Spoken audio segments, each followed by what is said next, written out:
Okay, we're going to do a little test and demonstration of this 60 amp power supply. The variable voltage control goes all the way down to 10 volts. Actually, it looks like it's a little bit less than 10 volts, all the way up to 15. And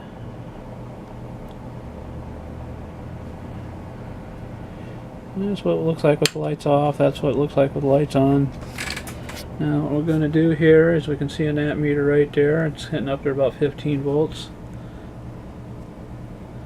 And the question is will I be able to control this? It's touchy.